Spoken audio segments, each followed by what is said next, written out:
Hai, Assalamualaikum warahmatullahi wabarakatuh. Suara saya kedengaran di sana, teman-teman? Terdengar. Waalaikumsalam warahmatullahi wabarakatuh. Jadi ada aksiden mati lampu, jadi mudah-mudahan jaringan aman di sini ya. Baik, Assalamualaikum warahmatullahi wabarakatuh. Selamat malam, dimanapun sahabat posting berada yang menyaksikan tayangan acara posting, podcast penting, ngobrol hukum, dan ngobrolin masalah sosial lainnya. Sahabat posting, malam ini posting hadir kembali setelah lama mungkin melakukan hibernasi ya. Nah, sahabat posting berkenaan dengan hadirnya LBH Pradi, Lembaga Bantuan Hukum Perempuan, Anak, dan Berkeadilan, melalui media posting dengan tampilan baru mengusung tema-tema kekinian seputar masalah hukum, masalah perempuan dan anak, serta masalah sosial lainnya. Sahabat posting, di Sabtu malam ini tayangan posting live melalui channel YouTube posting LBH Pradi.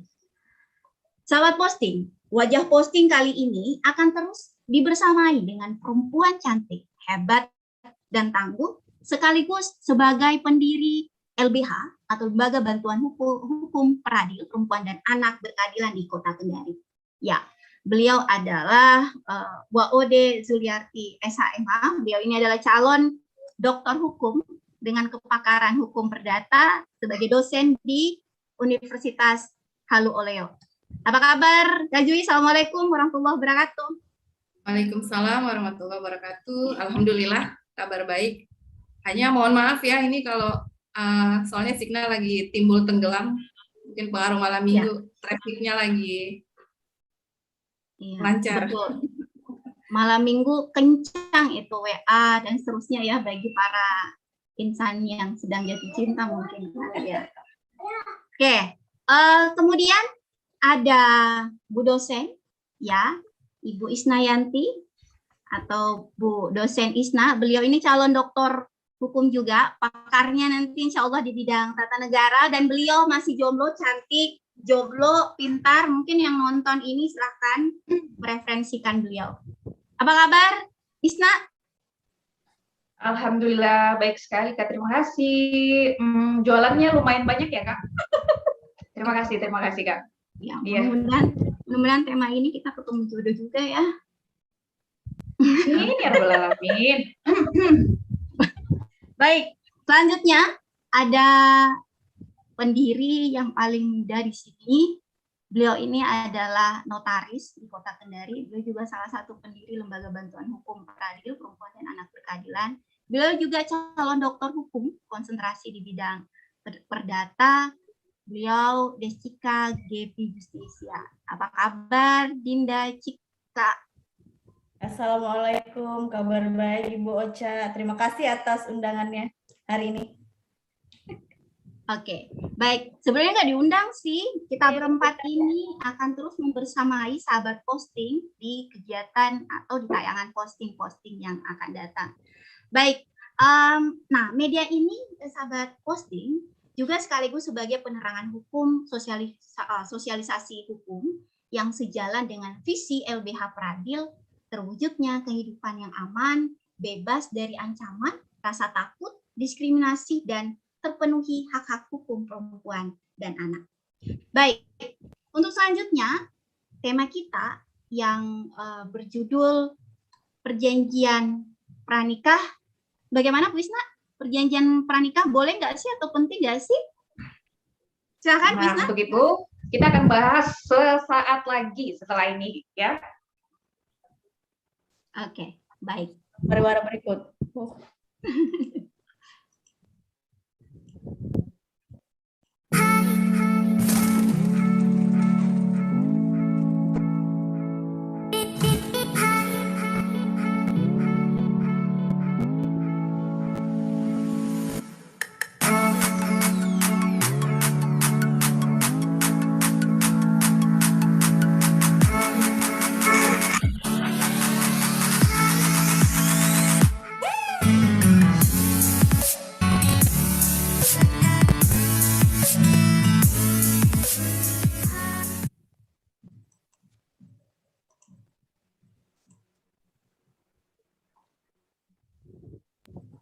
Silakan, Bu Isna.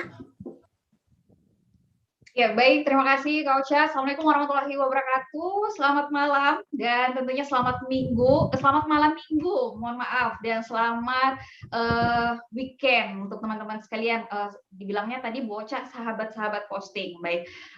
Saya terima kasih kepada Bu Ocha yang akhirnya menyerahkan kepada saya karena rasa-rasanya untuk materi ini kayaknya saya paling agak lemah untuk itu dan saya paling banyak belajar tentang materi ini gitu.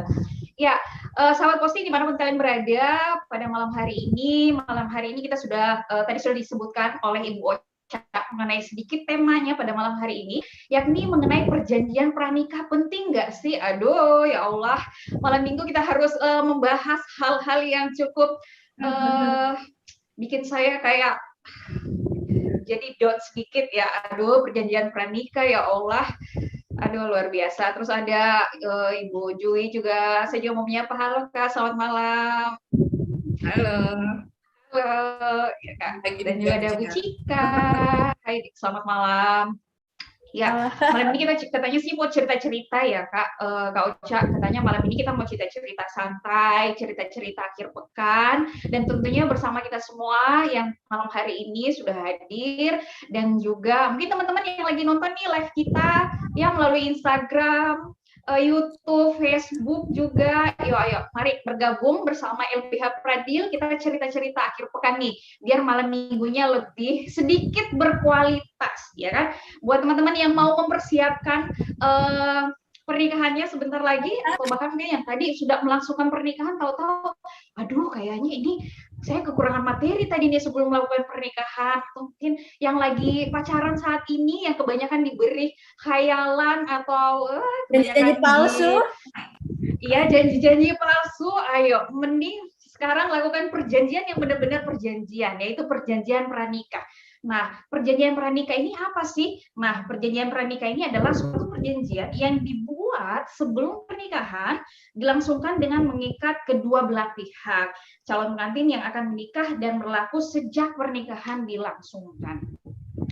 Nah, perjanjian pernikahan ini disebut dengan prenuptial agreement. Agreement ya katanya sih gitu. Mohon maaf kalau saya agak kurang fasih in English-nya. Tidak seperti Ibu Jui dan Ibu Cika. Mohon maaf kalau penyebutannya kurang fasih ya. Oke. Untuk itu saya mungkin langsung saja nih dulu terlebih dahulu kepada Ibu Waode Zuliarti ya. Boleh dong. Boleh ya Kak Ocha, saya duluan ke Bu Jui nih. Ke Kak Jui boleh. Mungkin kita lebih santai aja jangan panggil Bu lah ya. Iya Kak. Panggil Jeng ya, Jeng. Panggil Kak. panggil Kanda ya. Tidak mengurangi rasa hormat kita sama orang yang lebih tua. Oke deh, baik. Saya takutnya nanti kalau nggak panggil Bu kurang sopan gitu Kak. Jadi saya pamit deh. Oke, ya Kak. Kak, nah ini malam hari ini kita mau bahas nih tentang perjanjian pranikah. Nah, perjanjian pranikah ini kan akhir-akhir ini lagi marak dan bahkan sudah menjadi fenomenal di kalangan para selebritis kita ya, artis-artis tanah air kita sudah banyak kok yang melakukan perjanjian pranikah ini. Namun di masyarakat umum kita hal ini tuh masih dianggap tabu Kak, gitu. Nah perjanjian pranikah ini katanya dianggap oleh sebagian masyarakat bahwa seolah-olah kita itu mempersiapkan perceraian sebelum perkawinan itu berlangsung. Saya kok rada-rada serem ya. Aduh ya Allah. Jadi saya mau cari tahu juga nih sebenarnya kalau di dalam perjanjian tuh apa saja yang mesti dipersiapkan. Nah, nanti tuh ada narasumber lagi tuh yang akan membahas itu nanti kira-kira dalam perjanjian tuh apa yang mau diatur di dalamnya gitu. Nah, nanti tuh berlanjut lagi ke narasumber yang lainnya. Terus nanti juga sama Kak Ocha. Aduh, Kak Ocha juga lebih banyak nanti saya mau tanya-tanya juga nih. Karena saya merasa hari ini saya orang yang paling kurang pengetahuan tentang hal ini. Gitu. Makanya Kak Ocha tadi langsung menyerahkan ini kepada saya. Oh ya, jadi saya jadi tahu diri kok. Oh, ternyata saya masih kurang ilmu gitu.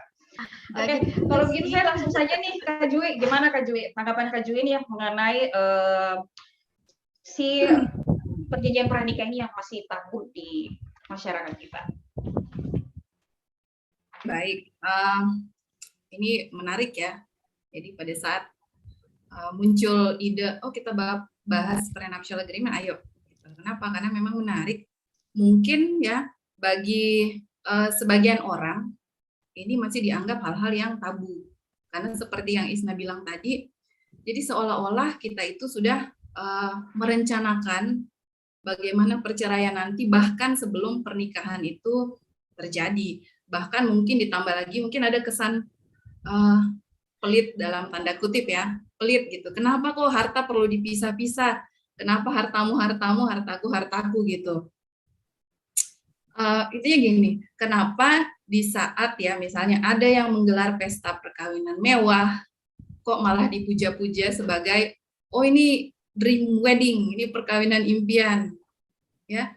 Tapi bagi yang membuat perjanjian kawin kok malah dicibir, gitu. Iya, betul Kak, Ya. betul. Padahal kan ini semua sifatnya pilihan. Mau dia nikah mewah, mau dia nikah private, mau dia nikah di KUA atau di catatan sipil, mau mereka buat prenuptial agreement, itu sifatnya pilihan. Ya, sifatnya pilihan. Boleh atau tidak dibuat? Ya boleh.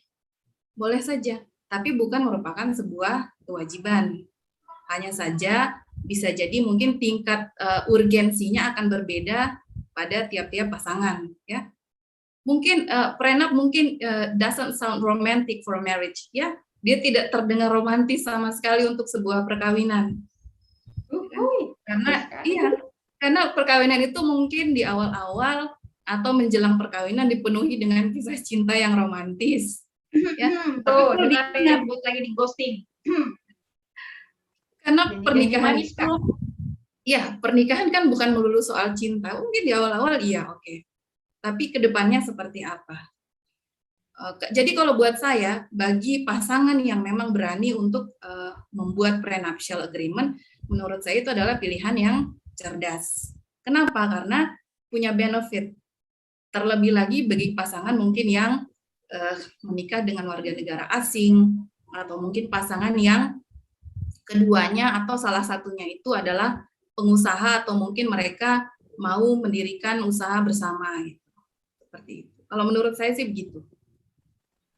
Nah, Kak, ini kan masih tabu ya. Jadi menurut Kak Jui bahwa ini suatu tindakan yang sangat bagus kalau kita melakukan perjanjian pranikah sekalipun. Jadi dia bukan tabu, tapi persoalan adalah boleh-boleh saja silakan melakukan itu. Bahkan malah itu adalah pilihan yang sangat bagus gitu. Tapi ngomong-ngomong gimana sih Kak di Indonesia ini, apa sudah ada ketentuan mengenai perjanjian pranikah nih?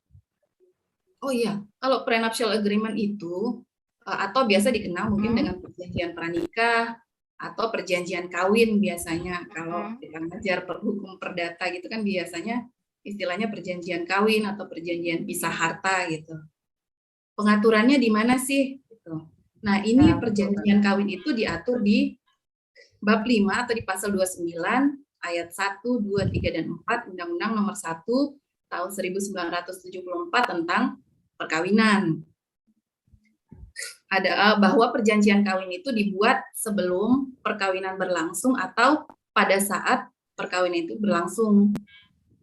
Makanya disebut pre. Pre itu maksudnya sebelum prenuptial, sebelum perkawinan berlangsung. Kemudian ada perkembangan nih di tahun 2016, Mahkamah Konstitusi mengabulkan permintaan uji material atas pasal 29 ayat 1 tersebut. Undang-undang perkawinan yang sebelumnya mengatur bahwa perjanjian kawin dibuat sebelum atau pada saat perkawinan berlangsung menjadi perjanjian kawin dapat dibuat selama dalam ikatan perkawinan. Selama dalam ikatan perkawinan, kedua pihak atas persetujuan bersama dapat mengadakan perjanjian tertulis. Nah, ini yang dikenal dengan sebutan perjanjian pasca nikah atau postnuptial agreement. Gitu. Gitu ya Kak. Oke, jadi dia adanya putusan MK ini, jadi dia boleh dilakukan sebelum ataupun setelah perkawinan itu berlangsung. Ya. Oke. Nah Kak, ngomong-ngomong, tadi kita sudah bahas nih mengenai ternyata dia tuh masih hal yang tabu, padahal dia adalah pilihan yang baik sebenarnya. Terus ternyata sudah diatur nih di dalam undang perkawinan itu sendiri. Lalu ternyata sekarang nih banyak yang nanya Kak, sebenarnya kalau di dalam karena yang namanya perjanjian, berarti ada dong hal-hal yang perlu diperjanjikan di dalamnya. Nah, itu dia Kak. Hal-hal apa yang perlu diperjanjikan di dalam perjanjian tersebut? Apakah misalkan nih pola asuh anak, misalkan bahwa saya tugasnya cuma menyusui, terus kamu tugasnya bersih-bersih rumah atau apa gitu, atau misalkan harta-harta saya, misalkan yang motor itu milik saya, kamu yang sawah yang banyak itu, misalkan nih Kak. Jadi kira-kira apa sih yang mau dimuat tuh dalam perjanjian? Ya, jadi untuk awalnya kita perlu ketahui dulu apa saja sih jenis-jenis perjanjian pranikah ini, karena dia ada beberapa jenis ya. Yang pertama itu terkait pemisahan harta bawaan saja. Jadi hanya harta bawaan yang dipisah. Jadi kalau masing-masing sebelum nikah sudah bawa rumah, bawa misalnya ada mobil, ada rumah, ada tanah atau ada villa di mana, berarti harta bawaannya saja yang dipisah. Yang kedua, ada pemisahan harta mutlak, bahwa semuanya dipisah. Ya kan, semuanya dipisah. Ada juga nih yang milih untuk yang dipisah hanya untung ruginya saja. Ya. Iya. Benar. Ada juga yang milih misalnya yang kita pisah hanya aktiva dan pasiva. Ini biasanya kedua belah pihak itu adalah sama-sama pengusaha gitu. Jadi aktiva pasifanya dipisah. Asetnya baik yang berwujud dan tidak berwujud, dan utang-utangnya itu dipisah. Tapi harta yang lain bersatu, hanya yang ini dipisah. Kemudian ada juga yang pemisahan terhadap harta bawaan yang diperoleh dari keluarga masing-masing, misalnya dari hibah atau dari wasiat atau dari waris gitu. Jadi kalau harta yang diperoleh dari hal tersebut tidak masuk ke dalam kategori harta bersama. Jadi umumnya perjanjian kawin ini memang dia dalam bidang harta kekayaan, ya. Tapi karena ini basicnya perjanjian, maka ada asas kebebasan berkontrak. Kan yang diatur di pasal 1338 KUH Perdata. Ya, jadi boleh saja klausulanya ditambahkan selain dari harta kekayaan. Misalnya terkait pengasuhan anak, pengasuhan pendidikan anak nih. Apakah porsinya 50-50 atau bagaimana? Gitu. Apakah 40-60? Boleh diatur di situ. 50 Kak, tapi ibunya 70, bapaknya 30. Ya. Sepakat itu kayaknya deh. Atau bisa jadi misalnya dimasukkan klausula ada larangan KDRT. Itu boleh saja. Boleh ya Kak? Diperbolehkan. Yang misalnya begini, kalau salah satu pasangan terbukti melakukan KDRT, maka yang terbukti melakukan KDRT tersebut akan kehilangan haknya atas harta tersebut. Ya, benar. Sepakat. Benar banget nih. Saya tahan Nanti dulu deh. kalau terkait teknis pelaksanaannya nanti kita tanya Ibu Notaris nih, gimana nih? Betul Kak, betul. Nanti bentar. Iya Kak, makanya mohon maaf nih Kak, saya tahan dulu nih. Tadi Kak Jui membahas mengenai KDRT. Nah, kebetulan nih ada ahli pidana nih, ya kan?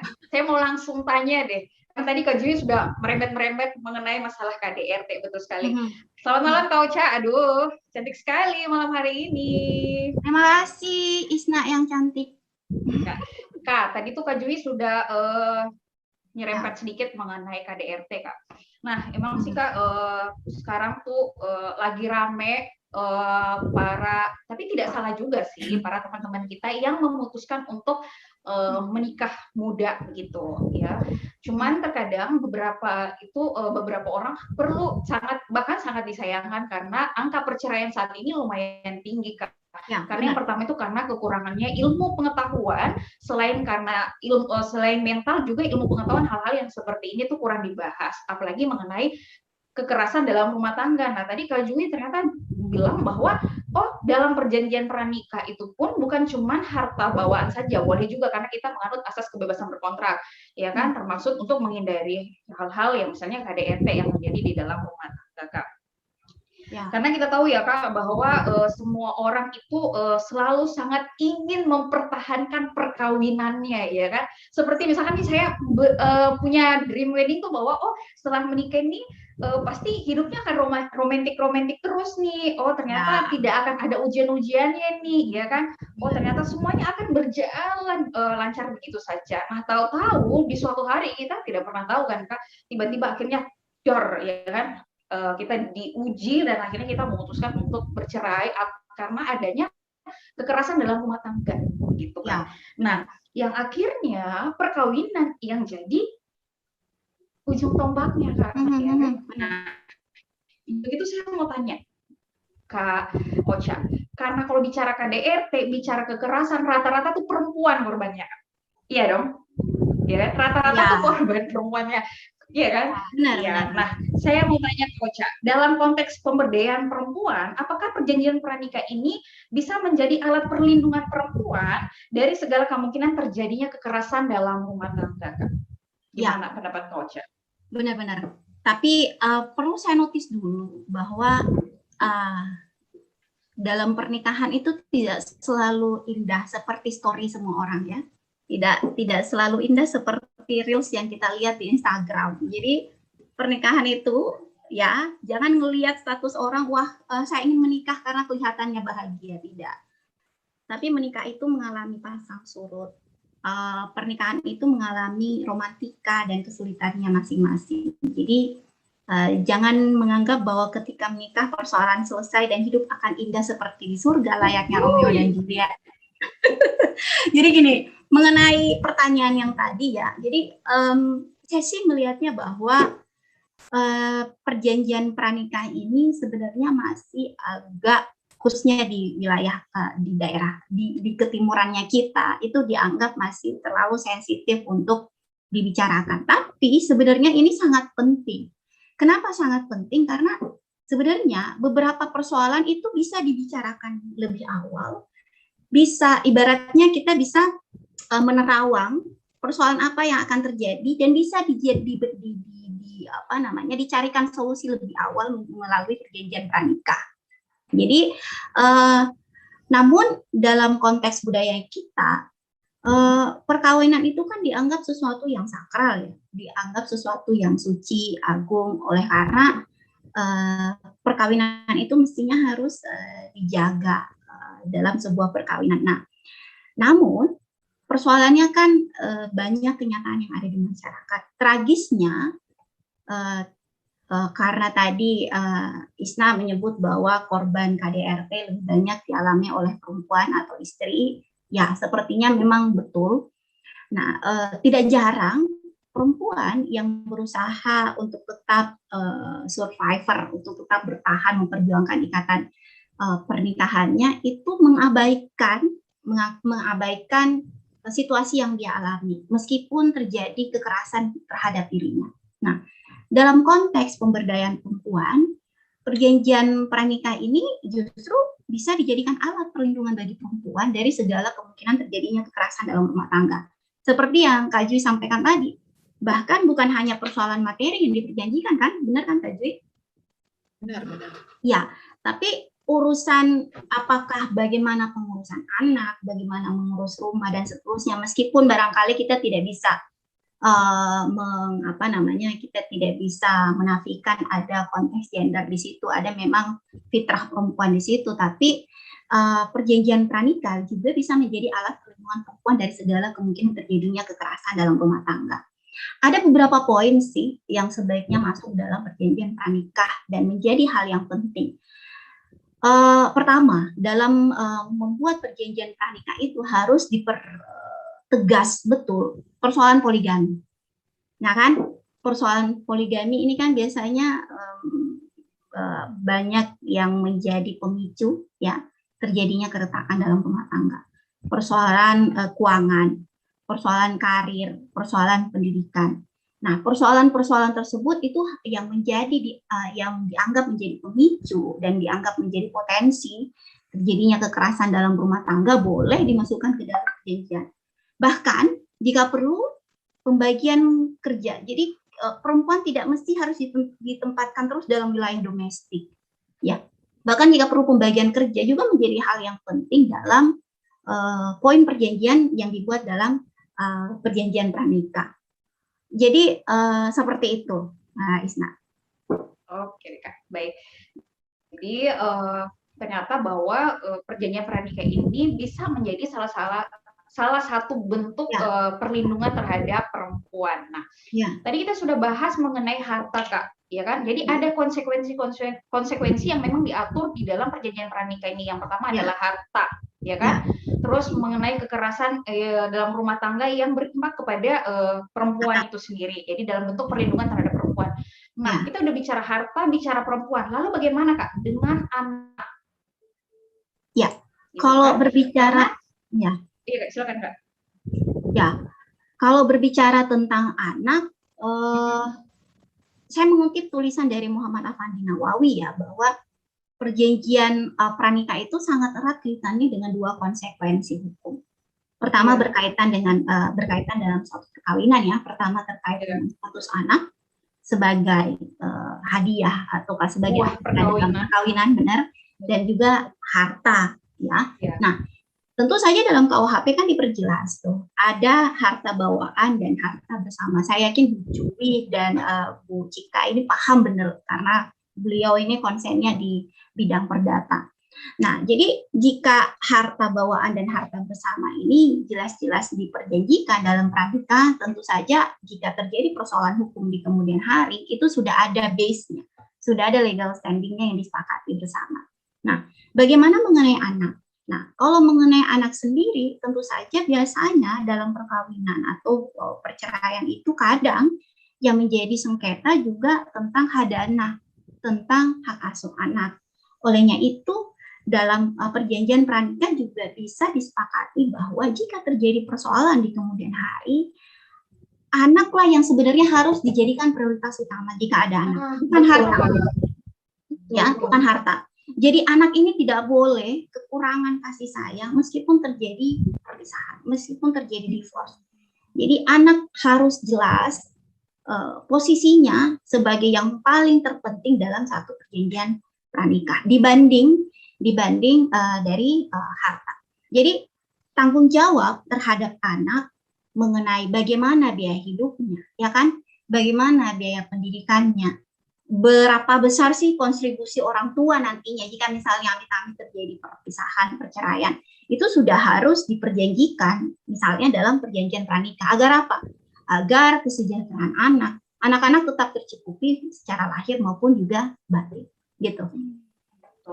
Nah, Kak, kalau misalkan nih di antara salah satu pihak mengingkari itu, gitu, kira-kira upaya hukum apa yang bisa dilakukan oleh salah satu pihaknya? Misalkan nih, yang laki, yang suami tidak mau menafkahi anaknya atau mengingkari hal-hal tersebut, yang apa yang ada di dalam perjanjian tersebut, misalkan, Kak. Kira-kira upaya apa yang bisa dilakukan, Kak? Ya, sebenarnya mungkin karena berangkat daripada perjanjian, tentu saja ini termasuk dari wan prestasi. Hanya persoalannya harus dilihat dulu, apakah wan prestasi ini memang berangkat daripada unsur perjanjian itu sendiri, ataukah memang ada hal lainnya sehingga bisa masuk dalam kualifikasi perbuatan melawan hukum. Ya, karena kewajiban mengasuh anak itu bukan hanya kewajiban seorang istri, bukan hanya kewajiban seorang ibu, gitu. Jangan mau enaknya sama-sama, tapi giliran susahnya satu pihak aja yang repot, ya kan? Iya. Ini sekalian curhat ya, Kak? Atau gimana? Enggak. Oh, enggak. Oh, alhamdulillah saya aman. Oh, aman-aman, alhamdulillah. Ya, Istri soleha sekali, Ibu ini. Boleh ini enggak? Boleh saya tambah sedikit terkait anak tadi? Boleh, Kak, boleh. Boleh ya? Iya, Kak. Ya. Boleh ya. Memang dengan adanya prenuptial agreement ini sendiri, kepentingan anak atau masa depan anak itu lebih terjamin secara finansial ya, kalau kita berbicara finansial. Kenapa? Karena jika salah satu orang tuanya gitu ya, misalnya dinyatakan pailit dan ada perjanjian pisah harta, maka pihak yang lain ini tidak akan terpengaruh hartanya. Karena adanya perjanjian kawin ini memisahkan tanggung jawab masing-masing pihak atas utangnya masing-masing. Jadi paling tidak satu roda berhenti, masih ada satu yang bisa bekerja. Paling tidak masa depan atau finansialnya anak itu bisa lebih terjamin dengan adanya prenuptial agreement seperti itu. Betul. Oke deh Kak, karena sekalian nih buat Kak Jui, emang jadi seberapa pentingnya sih perjanjian pranikah ini menurut Kak Jui? Seperti saya bilang tadi ya, ini opsional pilihan. Jadi tingkat urgensinya akan berbeda pada tiap pasangan. Ya, benar. Kalau misalnya ada pasangan yang mereka baru menikah dan mau memulai usaha bersama-sama, misalnya mau mendirikan PT, otomatis tidak bisa dong mereka suami istri kemudian mendirikan PT karena mereka dianggap sebagai satu subjek hukum karena sumber harta kekayaan itu dianggap sebagai satu kesatuan. Ya. Caranya bagaimana? Ya harus ada perjanjian pisah harta seperti itu. Dan mungkin urgensinya akan berbeda dengan pasangan yang dua-duanya PNS misalnya. Ya, jadi kalau dibilang penting atau tidak penting itu kembali lagi kepada pasangannya masing-masing, tingkat urgensinya akan berbeda. Kalau dibilang boleh ya boleh saja, sah-sah saja. Oke, saya lanjut ke Kak Ocha kalau gitu. Kak Ocha, jadi menurut Kak Ocha, apakah perjanjian pranikah ini dapat menjadi salah satu solusi dalam penyelesaian masalah dalam perkawinan? Ya, jadi banyak jalan menuju Roma. Iya. Saya bilang tadi kan, ya benar nggak? Ini buat yang belum menikah ya. Jadi banyak penonton yang belum menikah, Bu.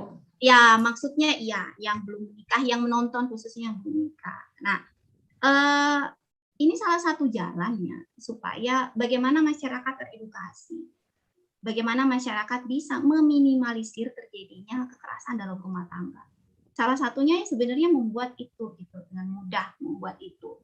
Tapi kan kadang kalau dalam perkawinan, kalau sudah didasari dengan rasa cinta dan kasih sayang, udah tuh.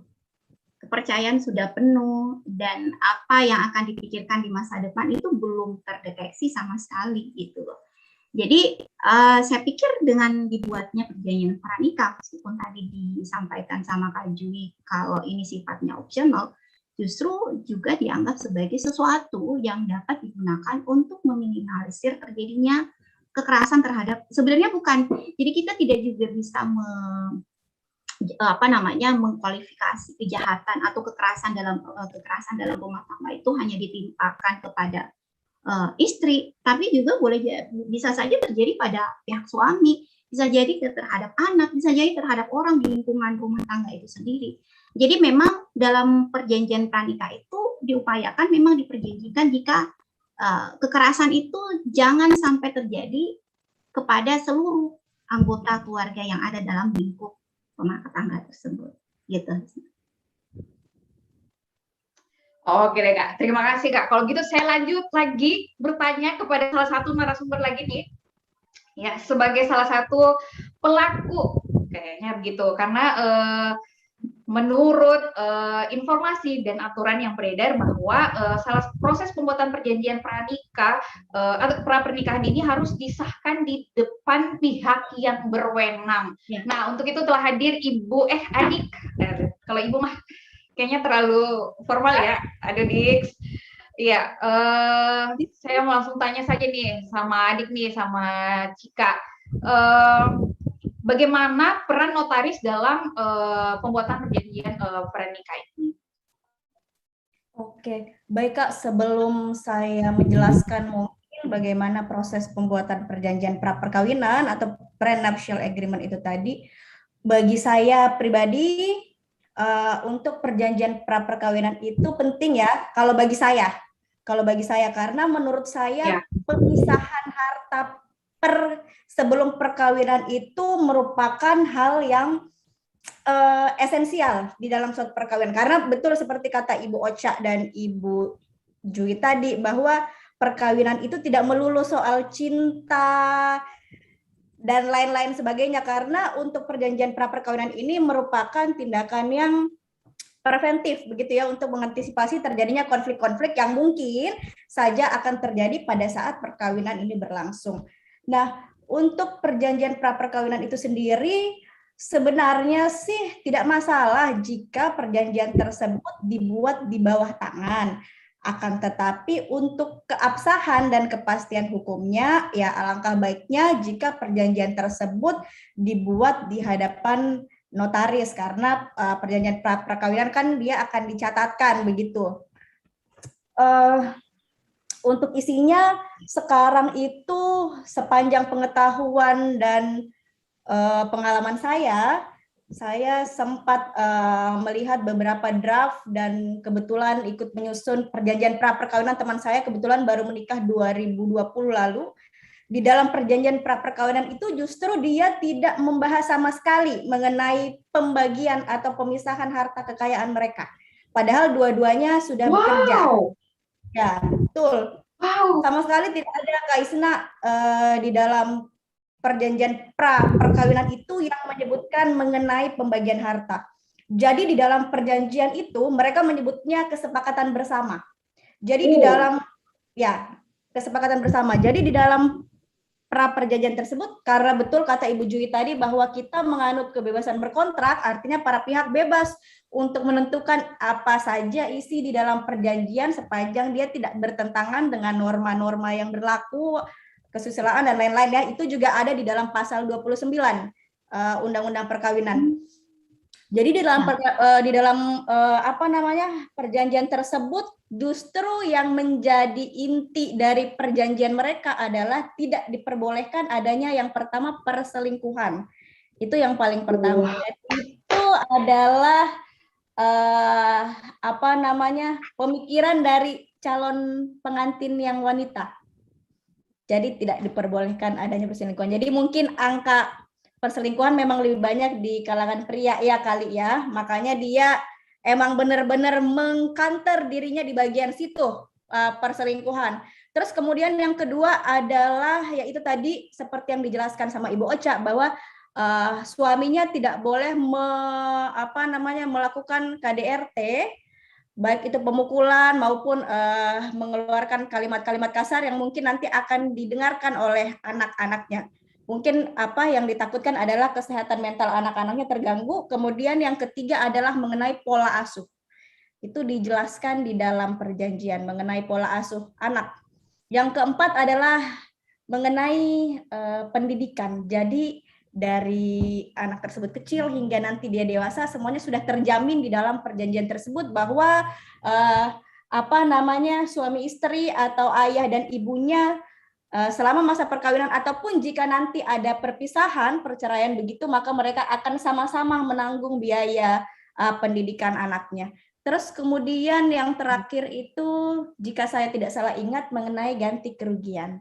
Jika ada salah satu yang melakukan perselingkuhan, kedapatan dari WhatsApp kah mungkin, atau dia jalan bareng, atau saling flirting melalui DM Instagram, mungkin komen-komen kamu cantik banget hari ini ya, itu dimasukkan juga ya di dalam dalam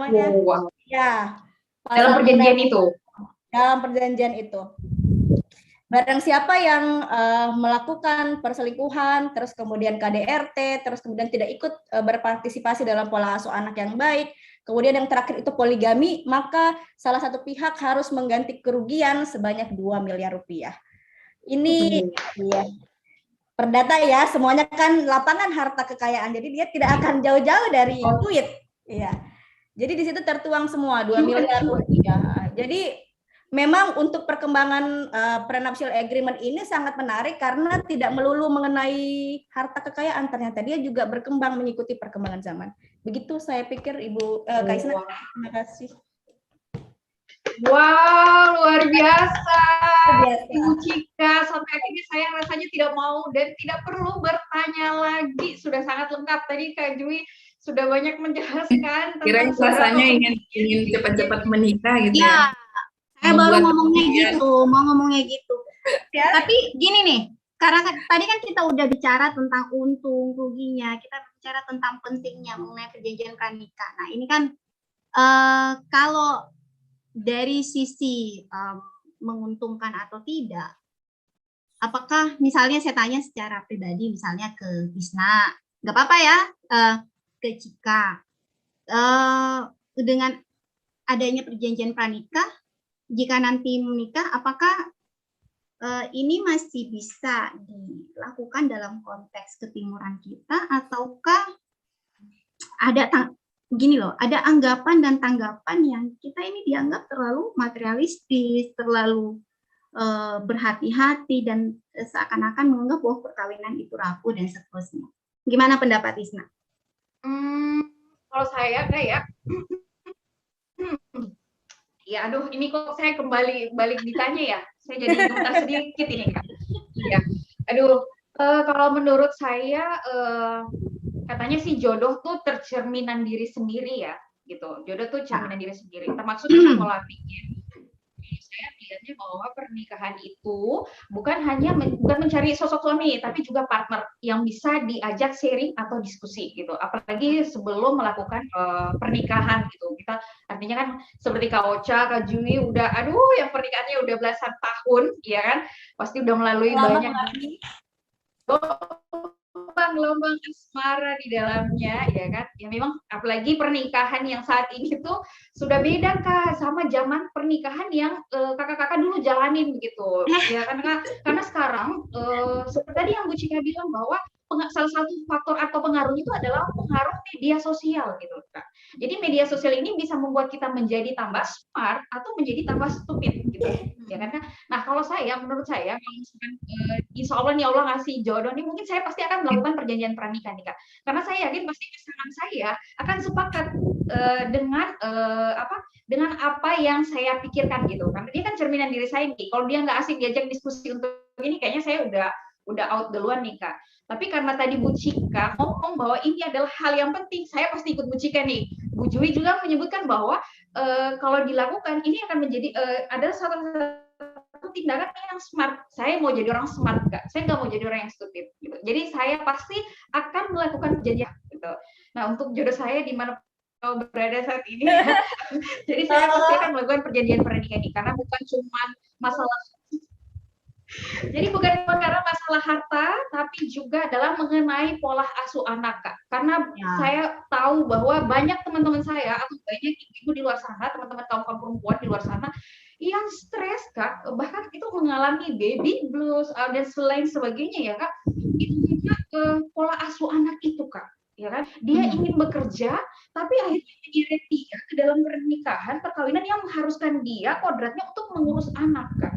Dan akhirnya di mana lagi dia mendapatkan pendamping hidup yang memang mengharuskan dia, nih anak kamu nih, kamu tuh kodratnya jadi istri, harus juga anak kamu tuh nggak boleh kerja. Kan kasihan Kak, orang tuanya menyekolahkan dia tinggi-tinggi, ya kan, dengan harapan anaknya bisa menjadi orang besar, gitu dia dikungkung dengan kodrat bahwa dia harus menjaga anak. Jadi betapa dia menjadi stres Kak gitu. Makanya memang bahwa perjanjian pernikahan ini betul-betul sangat penting, tidak hanya membahas mengenai harta, tapi juga karena asas kebebasan berkontrak semuanya boleh kita tampung di dalamnya. Salah satunya adalah bagaimana pola asuh anak tersebut. Itu paling penting kalau menurut saya Kak. Karena anak adalah segalanya. Benar. Tapi kalau dari pengalaman kan kebetulan kita ada notaris nih, Dek Cika. Di Kendari sendiri ada enggak pernah pengalaman dari Cika atau Dek Cika ini, ada enggak yang pernah membuat perjanjian pranikah seperti itu? Atau informasi dari teman-teman notaris lain gitu? Iya, terima kasih Kak Ocha untuk pertanyaannya. Jelas ada, seperti yang saya contohkan tadi itu contoh nyata, benar-benar teman dekat saya yang bikin. Dan minta didraftkan sedemikian rupa, dia datang bersama calon istrinya, kemudian menuliskan hal-hal tersebut, entah mungkin pengalaman pada saat pacaran, saya tidak tahu, tapi dia menuliskan dengan jelas dan sangat-sangat fasih bahwa pasal yang paling dia inginkan di pasal 1 adalah untuk melakukan tindakan pencegahan terhadap perselingkuhan. Karena seperti yang kita ketahui sekarang kan media sosial di mana-mana kita bebas untuk meng-add siapa saja, mendem siapa saja dan lain-lain. Kita tidak tahu cinta-cinta semu itu tumbuh dari mana, begitu. Dan yang tadi saya contohkan itu memang benar adanya bahwa tidak semata-mata hanya harta. Jadi yang mereka khawatirkan untuk di masa sekarang kaum milenial itu mungkin bukan cuma masalah harta, tapi kesetiaan pasangannya itu sendiri, gitu. Ya. Okay. Karena secara teoritik memang perjanjian pra perkawinan ini karena kita yang namanya sistem hukum perdata ya di lapangan harta kekayaan itu tadi yang saya sudah bilang bahwa memang kalau tentang perjanjian pra perkawinan ya pasti isinya mengenai pemisahan harta. Terus kemudian bagaimana jika masing-masing orang seperti yang kata Ibu Jui tadi, masing-masing calon suami atau istri memiliki usaha sendiri-sendiri, kemudian dia mau melakukan pisah harta dan lain-lain. Tapi kalau untuk masalah yang baru-baru ini, masalah kaum milenial tentang perselingkuhan dan orang ketiga ini, saya rasa memang suatu hal yang baru di dalam praktek. Bahkan ada juga yang menuliskan bahwa jika terjadi hubungan yang berkelanjutan antara pasangan kawan kawinnya dengan si orang ketiga ini, maka orang ketiga tersebut tidak berhak sama sekali terhadap harta bersama ataupun gaji yang dimiliki dari salah satu pasangan. Itu ada tercatat. Saya lupa tadi apa namanya sebut yang itu. Kalau saya nggak salah dia masukkan itu juga, klausul itu juga. Bahwa jika si orang ketiga ini sampai masuk ke dalam hubungan mereka, maka dia sama sekali tidak mendapatkan apa-apa, even though para pihak ini bercerai. Ya, oke. Luar bioskop. Betul, luar biasa. Tapi mungkin gini ya, kalau saya berbicara dalam konteks menangani perceraian, misalnya kalau kita bicara dalam konteks praktisi ya, dalam pengajuan perceraian. Bagaimana statusnya, misalnya isi perjanjian pranikah jika misalnya telah diperjanjikan dan kemudian betul ada tetap ada perceraian, itu ada perjanjian pranikah. Mungkin teman-teman yang lain bisa tambahkan atau bisa mengoreksi mungkin pendapat saya.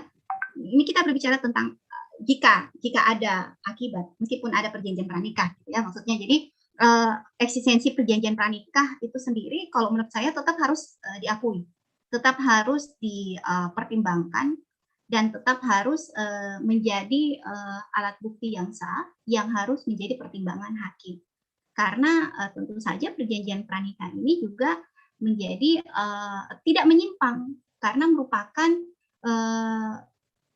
justru sangat dibutuhkan ya, karena merupakan bentuk kejelasan secara tertulis mengenai batasan-batasan harta ataupun juga terkait dengan hak dan kewajiban yang ditetapkan oleh masing-masing calon suami istri yang akan membuat perjanjian.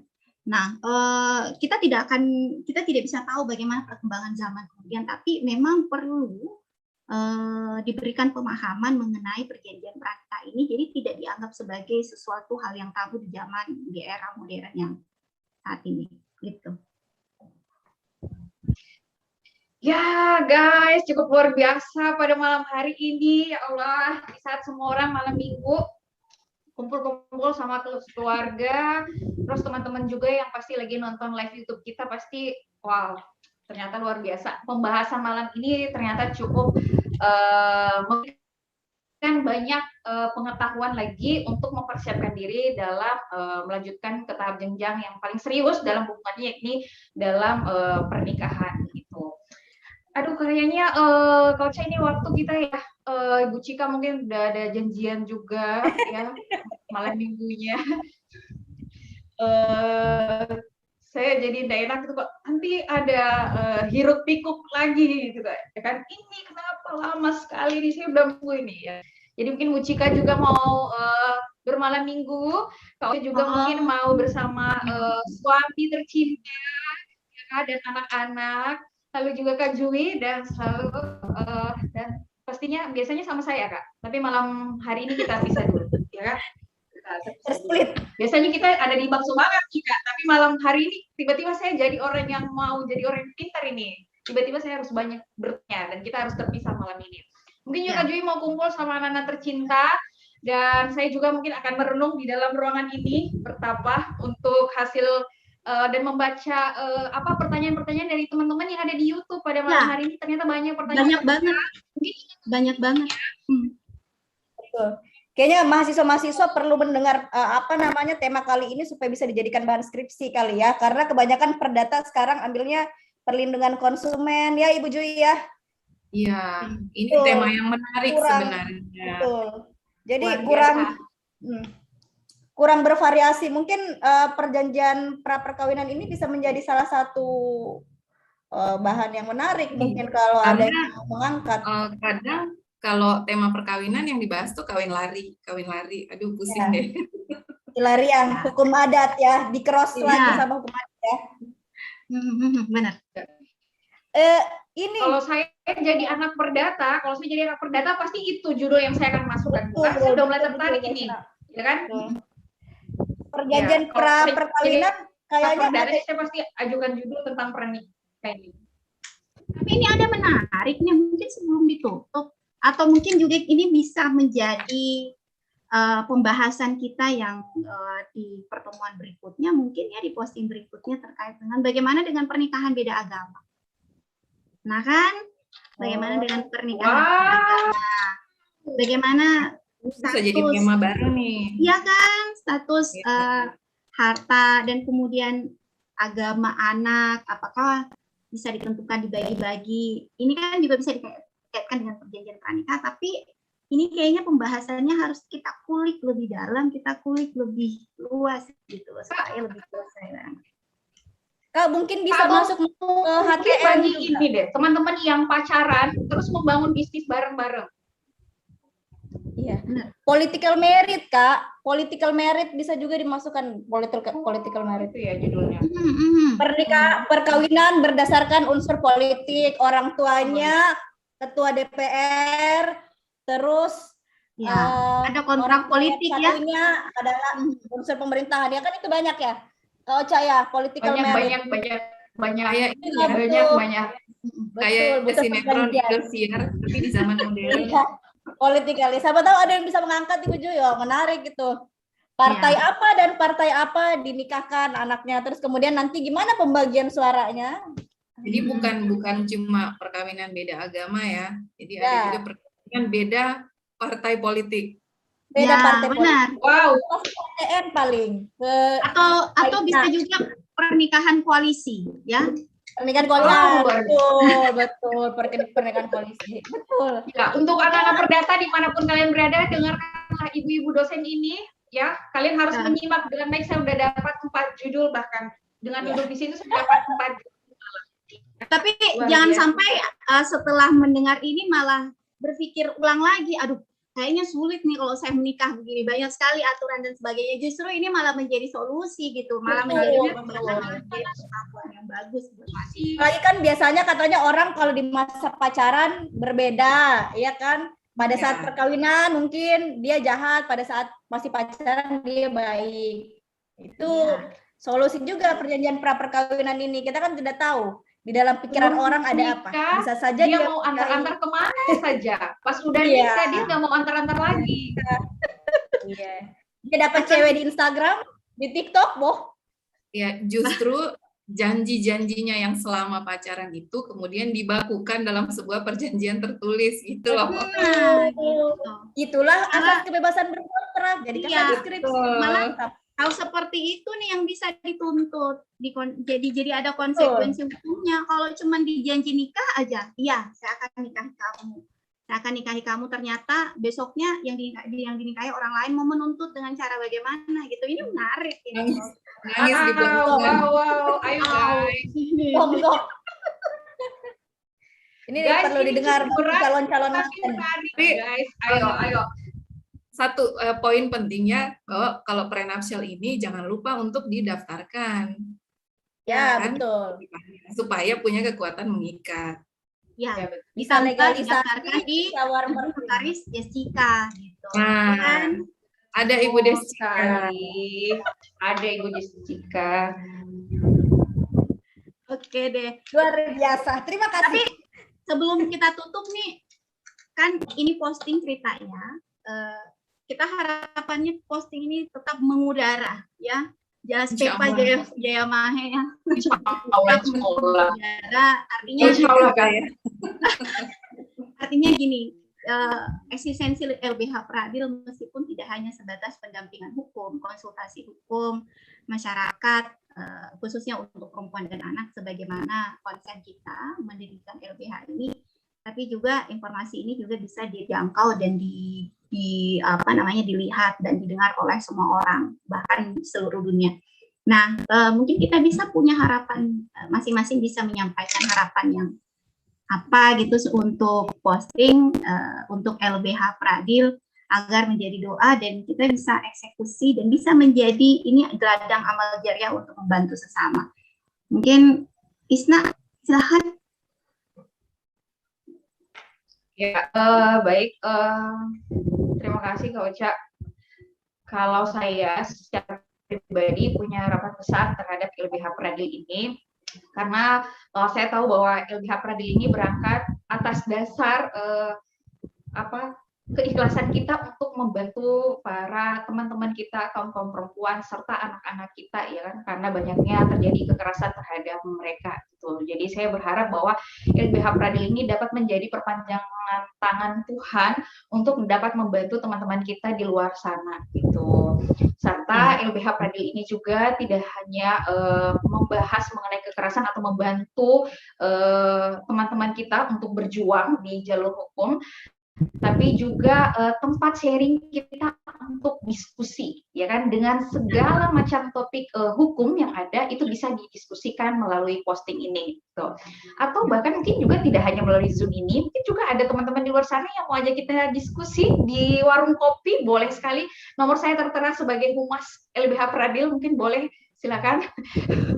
Ya, boleh mengundang kita menghadirkan para boleh sekali, jadi boleh sekali gitu Kak. Itu harapan saya buat LBH Pradil dan sukses terus, insya Allah, amin selamanya ya. Nah, insya Allah bermanfaat berkah. Untuk Dicika mungkin? Bu Ocha, saya mau meluruskan tadi ada yang sempat bertanya, pertanyaan saya tidak terjawab. Ini ada pertanyaan di YouTube mengenai apa sih istilah yang benar di dalam ilmu hukum, apakah itu nikah atau kawin. Nah, saya mau meluruskan, untuk istilah tersebut, seperti yang kita ketahui di dalam sistem KUH Perdata itu, kita mengenal di sistem hukum nasional kita mengenal dengan istilah hukum perkawinan. Ya. Akan tetapi kebanyakan awam selalu menyebutkan nikah. Padahal kayaknya kalau saya tidak salah itu di dalam sistem hukum Islam ya, Bu Jui ya. Ya. Kawin dan nikah itu sama. Kawin dan nikah itu sama. Nikah Yang itu membedakan adalah penyebutan di dalam undang-undang saja. nikah itu kan bahasa Arabnya, an-nikah gitu loh. Nikah. Kawin bahasa Indonesianya. Kawin bahasa Indonesianya. Jadi kalau mungkin pertanyaannya adalah apa sih sebenarnya yang benar ya? Kalau di dalam kompilasi hukum Islam tentu nikah. Kalau di dalam kita mengacu kepada sistem hukum nasional ya kalimatnya adalah kawin. Jadi perjanjian pra perkawinan. Kalau bahasa awam seperti biasa diterjemahkan prenuptial agreement ini ya perjanjian pranikah. Iya. Seperti itu. Makanya ada hadis an-nikahu sunnati, benar ya? Sunnah yang mendekati wajib malah. Ya, kode aja. Ini lagi jadi berat lagi nih, kita bahas agama lagi. Iya, tadi kalau ada pertanyaannya apa sih istilah hukum yang benar? Apakah kawin, apakah nikah? Kalau kita mengacu di dalam sistem hukum Islam, ya nikah. Kalau kita mengacu pada sistem hukum nasional ya sesuai dengan undang-undang perkawinan nomor 1 tahun 74 yang namanya adalah perkawinan. Istilah berbahasa Indonesianya perkawinan atau kawin. Kalau nikah itu dari bahasa Arab. Seperti yang Bu Ocha bilang tadi, ada hadis an-nikahu sunnati, faman raghiba an sunnati falaysa minni gitu. Nikah itu sunnahku. Barang siapa yang tidak mengikuti sunnahku maka tidak sempurna untuk menjadi umatku gitu. Wah, Kak Isna. Luar biasa. Jadi menikah itu Pradil ini memang menampung orang-orang yang kapasitas luar biasa memang ya. Aduh, ya Allah. Banyak banget dapat pertanyaan pencerahan. Banyak pertanyaan saya sampai ada saya sampai di WhatsApp ini. Pertanyaan saya belum terjawab mengenai anak-anak yang memilih untuk mengikuti agama siapa. Iya. Tapi Nanti kita mungkin bahas satu konteks. jadi kita bahas deh. jadi masukan ya, ada menjadi poin masukan yang ya, untuk menjadi masukan. pembahasan kita sebelumnya. Karena akan Betul. terus kalau dari prenuptial agreement kemudian ke perkawinan beda agama. Iya, betul. Betul Oke. sekali. Jadi maaf ya untuk teman-teman yang pertanyaannya belum terjawab malam Iya. hari ini, apalagi kepada Ibu Cika, kayaknya banyak yang serang Ibu Cika ini ya, karena memang pembahasannya luar biasa ya, dikupas Bentar sebagai dulu, silet. Bu gitu Isna. ya. Belum disampaikan tuh harapannya untuk posting dari LBH Pradil. Begitu juga Kak Pradil. Ci. Silakan Cika dulu deh. Tadi membahas pertanyaan soalnya. Ya, maaf. Maaf, konteksnya keluar ya. Untuk saya sendiri, karena LBH Pradil ini merupakan LBH yang baru, dan kita sepertinya wadah yang pertama yang mencanangkan mengenai perlindungan perempuan dan anak, karena sepertinya yang lain LBH-nya umum ya. Ya, saya harapkan mungkin banyak perempuan-perempuan dari kaum kita, terus kemudian anak-anak yang terbantu dengan adanya LBH Pradil ini. Mungkin nanti kita bisa memberikan kontak person, siapa tahu ada yang membutuhkan bantuan kita, maka kita dengan senang hati dan tangan terbuka akan senantiasa membantu Anda. Silakan nanti dikontak salah satu dari admin 4 admin yang ada di layar Anda. Itu saja sepertinya. Dilanjut, harapan lanjut. saya.